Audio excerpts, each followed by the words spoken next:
Soil isn't just dirt, it's basically a fancy gourmet buffet for plants. Worms are nature's unpaid farmers, working overtime with zero complaints. Potting soil and garden soil are not interchangeable, like using shampoo as dish soap, technically possible, but you'll regret it. But what is the difference between garden soil, potting soil, and topsoil? How do you know which soil your plants are practically begging for? And seriously, what even is soil pH, and why does it sound like a high school chemistry test? Hey everyone, hope you're all thriving better than my last indoor fern, R.I.P. Gary. Today we're digging deep, literally, into soil. The unsung hero of your garden, the MVP under your carrots, the mysterious brown stuff you've probably never given enough credit. Let's start with the basics. Garden soil is your go-to for outdoor beds, rich with nutrients and organic goodness. But it's about as suitable for pots as wearing stilettos on a hike. Potting soil, on the other hand, is the lightweight hero for your indoor plants and containers, with ingredients like peat moss and perlite keeping roots breathing easy. Topsoil, that's the landscaping sidekick, good for leveling lawns or patching up holes, but don't expect it to grow prize-winning tomatoes solo. Moving on, how do you know which soil is best for your plants? Easy cheat sheet. Veggies love loamy, nutrient-rich soil. Succulents are basically desert divas and need sandy, well-drained soil. And flowers? Well, they're high maintenance and picky, so check their labels like you're stalking an ex's Instagram. Now, soil pH, what's the deal?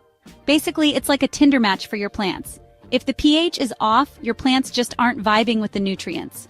Acidic soil, pH below 7, is blueberry heaven, neutral soil, around 6 to 7, is veggie paradise, and alkaline soil, above 7, is where lavender thrives. Quick fix, lime raises pH, sulfur lowers it, science baby.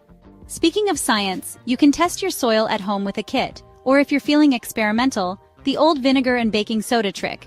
Just don't drink the results, trust me. Now, organic soil versus regular soil. Is it worth the hype? Short answer, yes.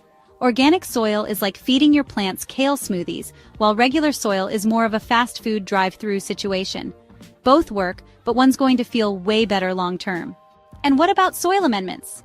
Compost, manure, lime, sulfur. They're like seasonings for your soil stew, tweaking texture, pH, and nutrients until it's chef's kiss perfect. If your soil's feeling poor quality, think compacted, dry, dead vibes. A bit of compost, crop rotation, and mulch can work wonders. Oh, and yes, you can reuse last season's soil, but it's not a set and forget thing. You've got to clean it up, refresh it with compost, and maybe even test it again. As for texture, veggies love loamy. Flowers want whatever suits their mood, and indoor plants prefer light, breathable potting mixes with a sprinkle of perlite. Finally, how often should you replace soil? Outdoor gardens need a compost top-up annually, container plants should get fresh potting mix every 1 to 2 years, and raised beds, just give them a seasonal compost spa treatment. So, there you have it, the wild, dirty world of soil demystified. I'll leave you to discuss in the comments about which plant you've accidentally murdered with the wrong soil mix.